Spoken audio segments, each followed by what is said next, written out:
versus Timberwolves, Game 3 analysis. Anthony Edwards is him. Let's talk about how Minnesota won this game and how the Lakers may have just lost their chances to win this series. Let's go through some of the important stats from this game. One of the most important stats is down at the bottom, which is points in the paint. As you can see, the Lakers got crushed.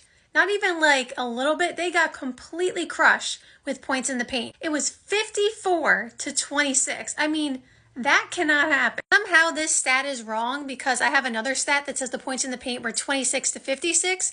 So either way, you cannot get crushed like that and expect to win. In addition, the fast break points and the points off turnovers was crazy. Minnesota had 28 points off of turnovers and 21 fast break points compared to the Lakers' 13 points off turnovers and 11 fast break points. But what does that tell us? That tells us that the Timberwolves were pressuring them. They obviously got turnovers, but they were pushing the pace because fast break points means transition and points off turnovers is also going to be transition points. So if you watched my video when I talked about my preview to this series, and I picked Timberwolves in 6, and I know some people did not agree with that, but the reasons that I stated in that video are kind of coming to fruition throughout this series. I said the Lakers can be a good defensive team, but I do not trust their defense for 48 minutes. I don't think they can hold up over a 48-minute, game plan.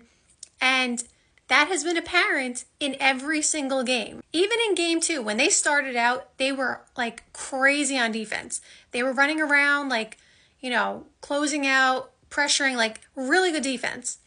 But what happened in the second half of the game?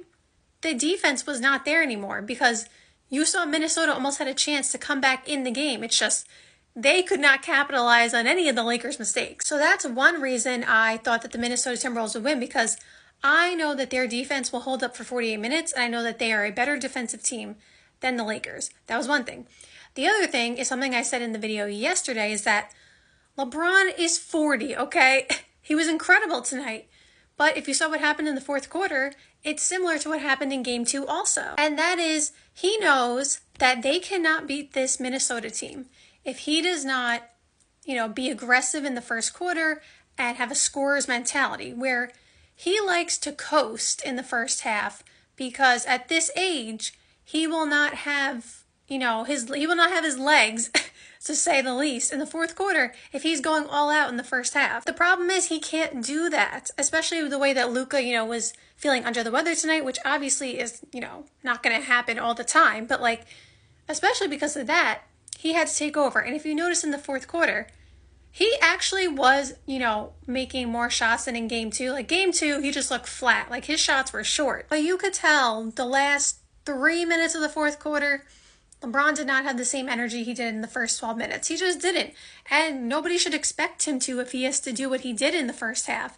What I'm saying is, that is why, those are 2 reasons why I picked Minnesota to win this series, besides all the positives I have for Minnesota, because we can't expect LeBron to be 26-year-old LeBron. It's just not possible. The other things I said, and I want to shout out Rudy Gobert here. I don't remember if I did last video, but I meant to.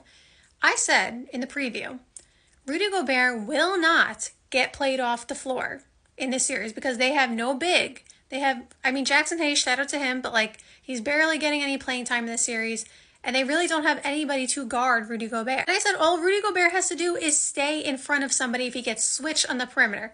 And I know people love to clown Rudy Gobert and the Luka versus Rudy Gobert matchup.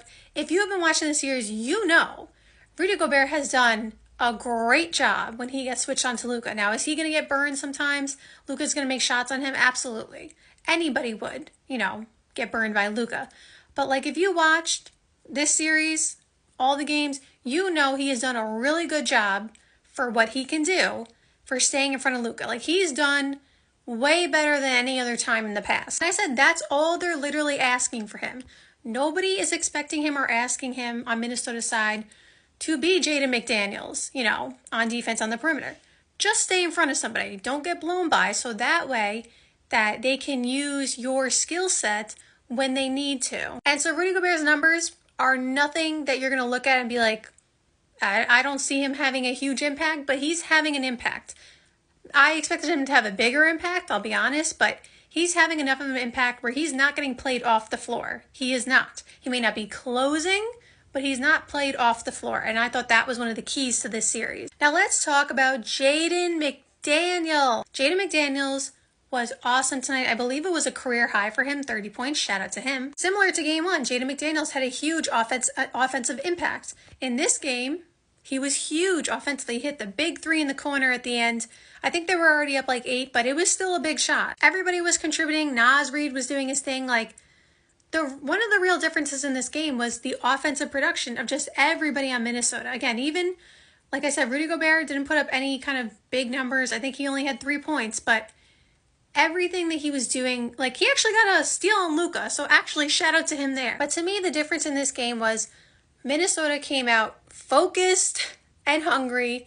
They were moving the ball. It wasn't like too stagnant.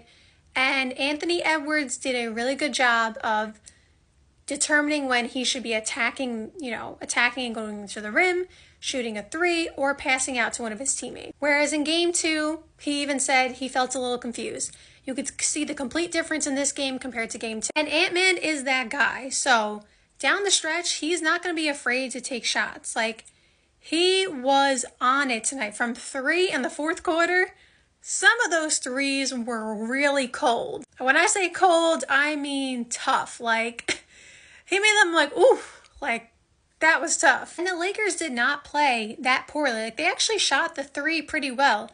They played pretty good. Like, LeBron obviously played amazing. Austin Reeves was pretty good. Like, they didn't get a ton of offensive production from everybody. Luka only had 17, but again, he wasn't feeling great, so that's part of why. Like, I don't think the Lakers played badly, except on defense. Again, goes back to what I said in the beginning of the video. I did not trust their defense, and it seemed like they were always a step slow on defense. Like, someone would be open on the perimeter, and they would get there a half a second late, and it's too late because the person already shot the ball and it's already out of their hands. So I would say offensively, the Lakers played, pretty decent, but defensively is where they had lapses. And again, the Minnesota Timberwolves had a clear game plan in this game, and they made sure they stuck to it, and they were focused.